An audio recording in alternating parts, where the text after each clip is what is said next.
Hello everyone, myself Ravindra Kumar Meena, Assistant Professor of Geography. I welcome you all in this class of Geography. In this class, we teach the environmental geography.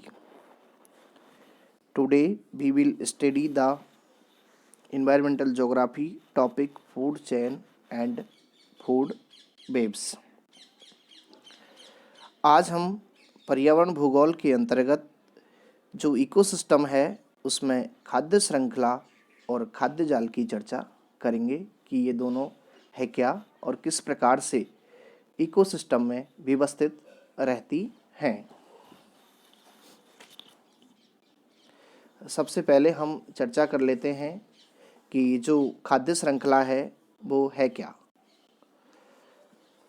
तो खाद्य श्रृंखला में पारिस्थितिक तंत्र के विभिन्न जीवों की परस्पर भोज्य निर्भरता को प्रदर्शित किया जाता है। इसमें ये दिखाया जाता है कि ये जो इकोसिस्टम है, पर्यावरण है, इसके अंदर जो जीव हैं वो एक दूसरे पर भोजन के लिए निर्भर हैं। हम जानते हैं कि प्रकृति के अंदर ऊर्जा का एकमात्र स्रोत सूर्य है और सूर्य की ऊर्जा से स्वयंपोषी पादप भोजन बनाते हैं और वह भोजन जो सूरज की ऊर्जा है वो भोजन में जब तब्दील हुआ है वही एक स्तर से दूसरे, दूसरे से तीसरे, तीसरे से चौथे स्तर में चला जाता है। तो इस प्रकार ये एक चेन होती है जिसमें भोजन की परस्पर निर्भरता रहती है। किसी भी पारिस्थितिक तंत्र में कोई भी जीव भोजन के लिए सदैव किसी दूसरे जीव पर निर्भर होता है। ये हर इकोसिस्टम की यह खासियत होती है कि एक जीव भोजन पे दूसरे जीव के लिए सदैव निर्भर होगा।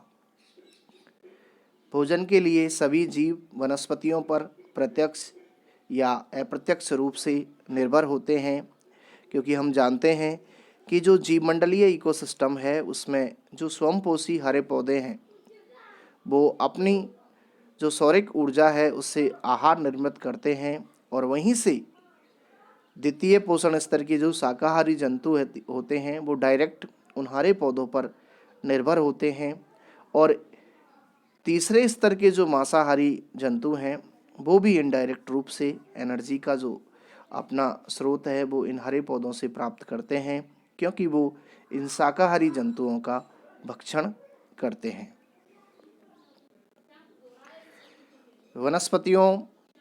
वनस्पतियाँ अपना भोजन प्रकाश संश्लेषण की क्रिया द्वारा बनाती हैं। हम जानते हैं कि फोटोसिंथेसिस जो प्रोसेस होता है उसके अंदर एक जो पौधा होता है वो सूरज के प्रकाश की उपस्थिति में अपना भोजन बनाता है और जड़ों से वो जल और खनिज लवण प्राप्त करता है।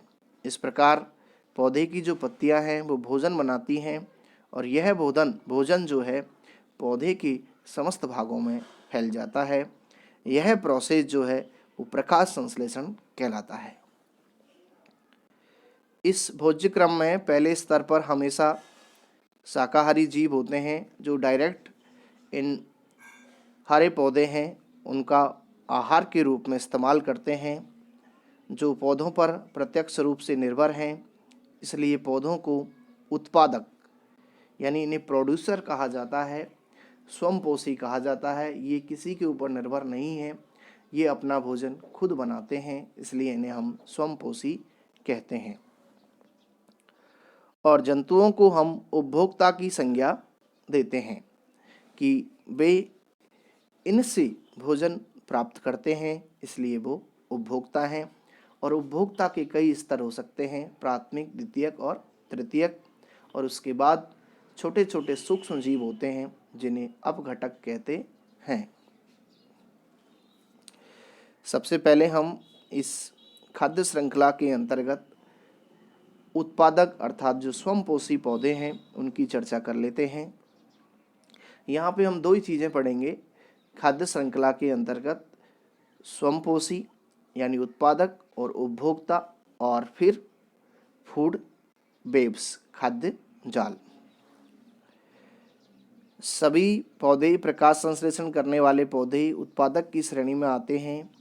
ऐसे पौधे प्रकाश, कार्बन डाइऑक्साइड और जल की सहायता से प्रकाश संश्लेषण की क्रिया द्वारा भोजन का निर्माण करते हैं और प्रकाश संश्लेषण की क्रिया हेतु पौधों का जो क्लोरोफिल होता है अर्थात पत्ती के अंदर उपस्थित हरित लवक वह पौधों में पाया जाता है और क्लोरोफिल पौधों के हरे रंग के लिए भी जिम्मेदार होता है। एक बढ़िया क्वेश्चन है कि पौधा हरा क्यों होता है, तो उसकी वजह है कि ये जो वर्णक है क्लोरोफिल, उसकी वजह से पौधा हरा होता है और यह क्लोरोफिल फोटोसिंथेसिस प्रोसेस के लिए एक इम्पोर्टेंट फैक्टर है।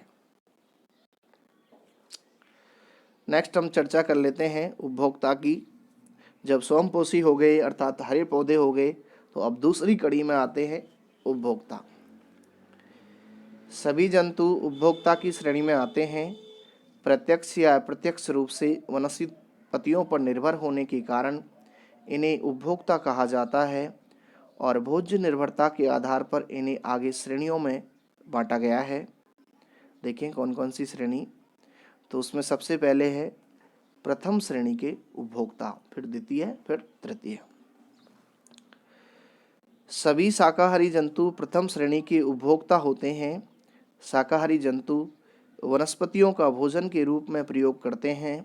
उदाहरण के लिए हम देखें शाकाहारी जंतु, तो यहाँ लिखे हुए हैं उदाहरण: खरगोश, गाय, भैंस, बकरी, हिरण, चूहा, बंदर, हाथी और जिराफ आदि। ये जो जीव हैं वो अपनी ऊर्जा की ज़रूरतों को पूरा करने के लिए, भोजन करने के लिए ये सीधे ही हरे पौधों पर निर्भर होते हैं, इसलिए इन्हें हम प्रथम श्रेणी के उपभोक्ता कहते हैं। सेकंड है द्वितीय श्रेणी के उपभोक्ता। वे सभी जंतु जो भोजन के लिए प्रथम श्रेणी के उपभोक्ता पर निर्भर होते हैं, उन्हें द्वितीय श्रेणी के उपभोक्ता के वर्ग में रखा जाता है। ये पौधों से भोजन प्राप्त नहीं करते। ये जो प्रथम प्रकार के उपभोक्ता हैं उनसे उनका भक्षण करके अपना भोजन प्राप्त करते हैं। ये मांसाहारी होते हैं। उदाहरण के लिए हम देखें मेंढक, मछलियाँ, कीट पतंगे को खाने वाले पक्षी और जंतु, छिपकली आदि, ये सभी मांसाहारी जंतु हैं जो द्वितीय श्रेणी के उपभोक्ता कहलाते हैं। ये खाद्य श्रृंखला का दूसरा स्टेप होता है। नंबर 3 पे है तृतीय श्रेणी के उपभोक्ता। वे सभी जंतु जो भोजन के लिए द्वितीय श्रेणी के उपभोक्ताओं पर निर्भर होते हैं, उन्हें शीर्ष श्रेणी के उपभोक्ता कहते हैं।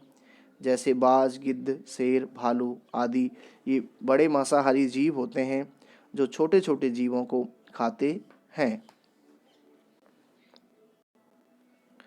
और इसी क्रम में फिर है अपघटक लास्ट में,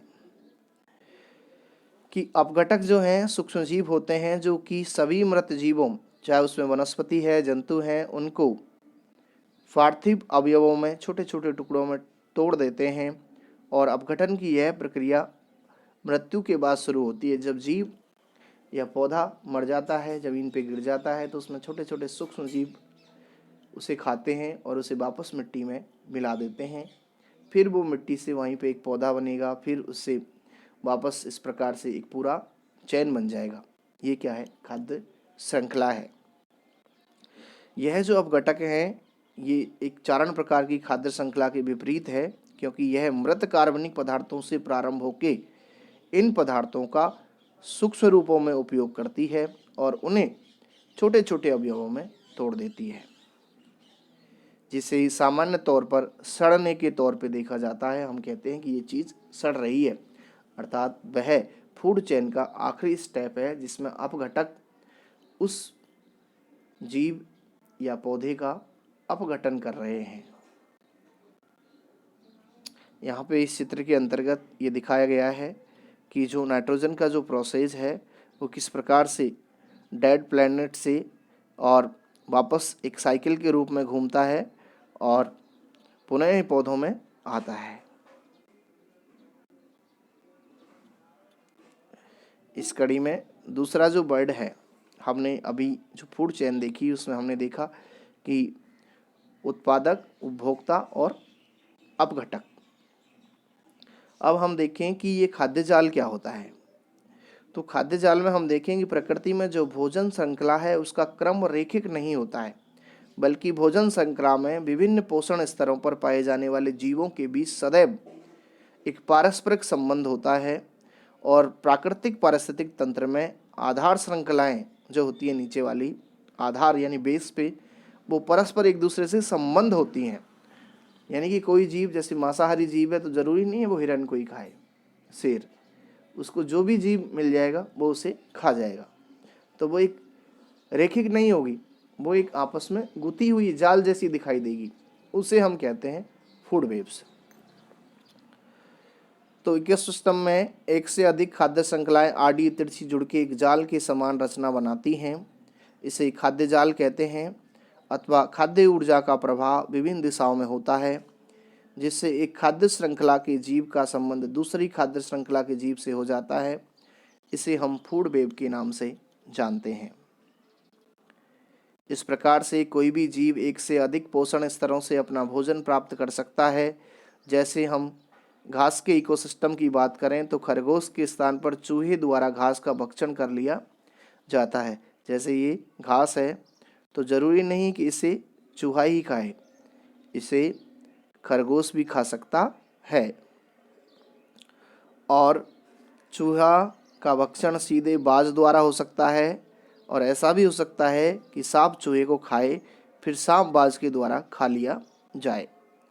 तथा घास को टिड्ढा भी खा सकता है, उसे छिपकली बाज सीधे छिपकली को भी खा सकते हैं। परिणाम स्वरूप खाद्य श्रृंखलाएं मिलकर एक खाद्य जाल बना देती हैं कि यहाँ पे यूँ इस तरीके से इन्हें वापस दूसरे तीसरे प्रकार के जीव भी खा लेते हैं, जिसमें क्या है ये गुथी हुई जाल सदृश संरचना दिखाई देगी कि जो शाकाहारी जीव है वो हरे जो पौधे हैं उन्हें खा सकता है कोई भी जीव, और जो मांसाहारी जीव है वो किसी भी प्रकार के जो प्रथम प्रकार के उपभोक्ता हैं उन्हें खा के अपनी ऊर्जा की ज़रूरतों को पूरा कर सकता है। ये एक जाल सदृश जो संरचना है ये फूड वेब कहलाती है, खाद्य जाल कहलाती है। घास के पारिस्थितिक तंत्र में खाद्य जाल यहाँ पे 5 वैकल्पिक स्रोत दे रखे हैं कि ये घास है। अब घास को खरगोश खा सकता है, टिड्डा खा सकता है, चूहा खा सकता है। खरगोश को बाज खा सकता है, टिड्डा को भी बाज खा सकता है, टिड्डा को छिपकली खा सकती है फिर उसे बाज खा सकता है, चूहा को बाज खा सकता है और सांप को बाज खा सकता है। यानी शीर्ष क्रम पे जो विशाल मांसाहारी है वो बाज है, बाकी वो किसी को भी खा सकता है। तो खाद्य जाल के द्वारा पारिस्थितिक तंत्र में स्थिरता और एक संतुलन बना रहता है और सभी जीवों की ऊर्जा की ज़रूरतें पूरी होती रहती हैं। ये इकोसिस्टम का एक प्रोसेस है और एक हेल्दी इकोसिस्टम की ये विशेषता भी है। इसमें से कोई भी जीव अगर घटेगा तो इकोसिस्टम जो पारिस्थितिक तंत्र है वो प्रभावित होगा। जैसे सपोज कीजिए हम बाज को हटा देते हैं या सांप को हटा देते हैं तो उस क्षेत्र में खरगोश और चूहों की संख्या बहुत बढ़ जाएगी, जिससे हो सकती है वो घास को ही समाप्त कर दे। तो ये सभी जीवों का जो संतुलन है वो परस्पर बैलेंस होता है और उससे ये खाद्य श्रृंखला और खाद्य जाल बने रहते हैं और पारिस्थितिक तंत्र में निरंतर ऊर्जा का प्रवाह बना रहता है। Thank you.